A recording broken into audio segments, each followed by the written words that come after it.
હમણાંથી મેં એક સુંદર વાત સાંભળેલી કે આ દુનિયાના તમે જ રાજા છો ને તમે રાણી છો, એવું કઈક ગીત વાગે. એવું કઈક ગીત છે ને. હા, તમારા માટે તમારો પતિ જ રાજા છે ને તમે જ રાણી છો.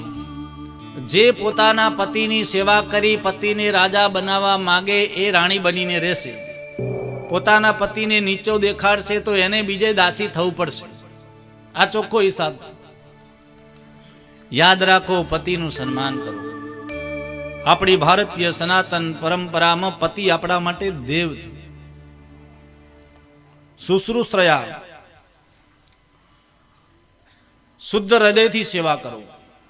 દમે ન, એનું માન કરો, એનું સન્માન કરો.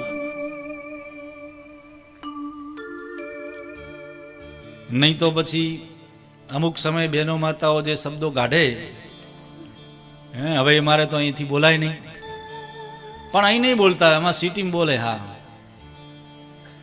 અમદાવાદમાં તો બાપા આવડા આવે. હા,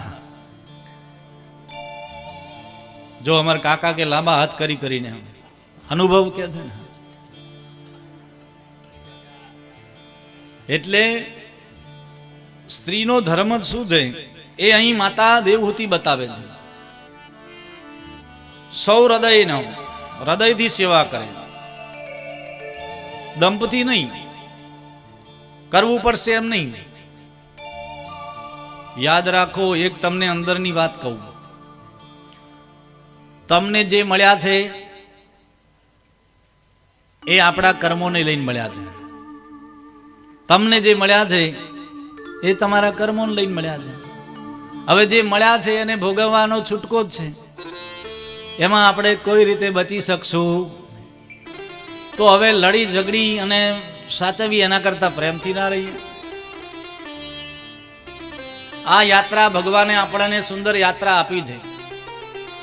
આપણે બધા લક્ઝરીમાં જાત્રાએ જઈએ ને, રેલગાડીમાં જાત્રાએ જઈએ, લક્ઝરીમાં જાત્રા કરવા જઈએ. અમારા કેશોબા ઘણીવાર જાત્રા ગાડે. હમણાં રામેશ્વરમાં જઈ આવ્યા. હા, કેશોબા હમણાં જ રામેશ્વર લઈને જઈ આવ્યા ને. મને ત્યાંથી વિડીયો કોલ આવેલો અમારા ભાઈનો. તો હવે જાત્રામાં તમે જાઓ અને જો જાત્રામાં તમારા બાજુમાં ખુરશીમાં બેઠું કે બાજુમાં કોઈ બેઠું એની જોડે ઝઘડા કરો તો તમને યાત્રામાં મજા આવે ખરા? કંટાળી જાઓ ને. જેટલો એની સાથે પ્રેમથી રહો ને આનંદ આવે. આ સંસાર પણ એક યાત્રા છે. આપણી જોડે જે રહે છે, આજુબાજુમાં રહે છે, આગળ પાછળ વ્યવહારમાં જે મળે બધા સાથે જો લડતા ઝઘડતા રહીશું, ઝઘડતા રહીશું તો સંસારમાં આનંદ આવશે. બધા સાથે પ્રેમથી રહીએ, હસી, પ્રેમ, માન, સન્માન. જેને મોટાને માન આપીએ, નાનાને પ્રેમ આપીએ, તો સંસારમાં આપણે આનંદમાં રહી શકીએ.